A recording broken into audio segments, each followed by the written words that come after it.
Hi everyone! Today we're going to talk about the novel that every Filipino student knows but not everyone fully understands, which is The Noli Me Tangere by Jose Rizal. And also, I'll be focusing on two very different characters, which is Basilio, the innocent boy who lost so much of his life, and Padre Damaso, the friar everyone loves to hate.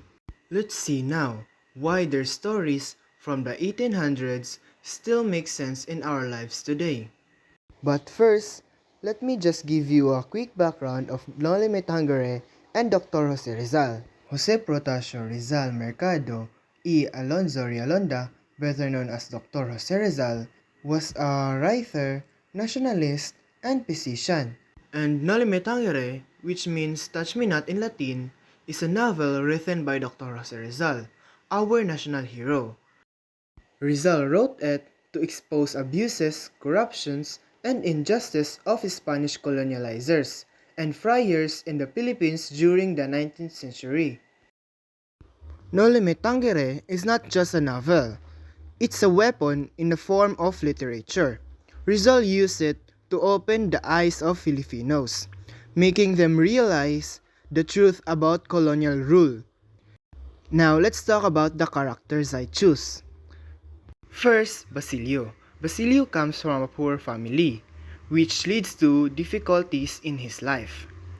He and his younger brother Crispin suffer abuse and are falsely accused of crime they didn't commit.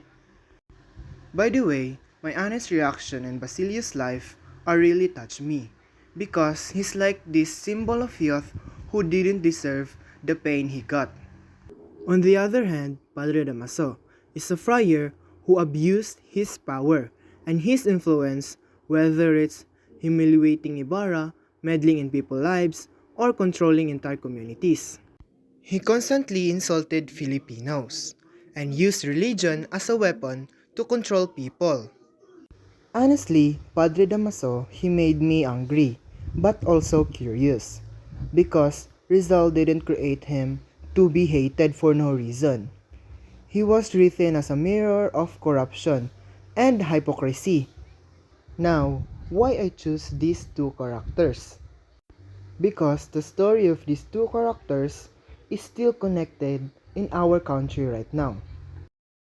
Just like Basilio, when I think of him, I see today's Filipino youth who carry heavy burdens. Some kids have to work while studying just to survive, and others experience the trauma of losing parents to poverty and to migration, or something to violence. Basilio's pain reminds us that society often fails its youth, and the cycle of suffering can continue if nothing changes. He represents resilience but also the cost of injustice on the next generation. Meanwhile, I also choose Padre Damaso because his personality and behavior wasn't really disappeared in today's generation.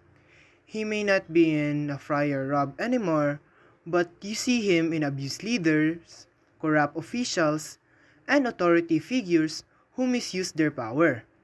Think about scandals involving politics, religion, or even online spaces, where some influencers manipulate people. Padre Damaso's arrogance and hypocrisy are still alive today, just in new forms.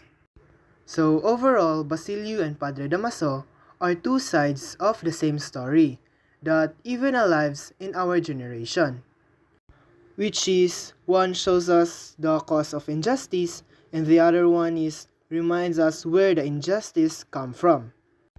Rizal was basically warning us to protect the Basilios or to protect innocent people and never let the Damasos rule over us again or never let politicians over us again. However, one of the Rizal's strongest techniques in Noli Me Tangere is symbolism. Why? Because Basilio isn't just a character. He's a symbol of a Filipino youth who's suffering but holding the potential to change the future. His survival at the end of Noli Me Tangere feels like Rizal's way of saying, the youth will carry the torch. On the other hand, Padre Damaso symbolized the abused institutions of the time.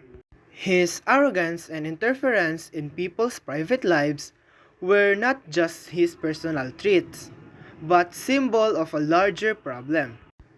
By turning them into symbols, Rizal didn't just tell a story.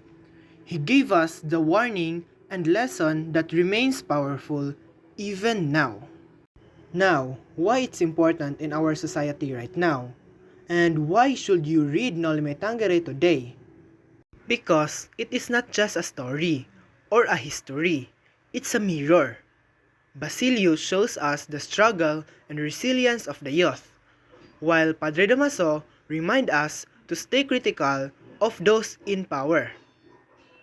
If you want to understand not only our past, but also the problem we still face today, like corruption, injustice, inequality, then read Rizal's novels, like Noli Me Tangere and El Filibusterismo. And that's all everyone. Thank you for watching. If you love video like this, don't forget to like and share. And most of all, pick Noli Me Tangere. Trust me, you'll see yourself in it. See you next time. Bye-bye.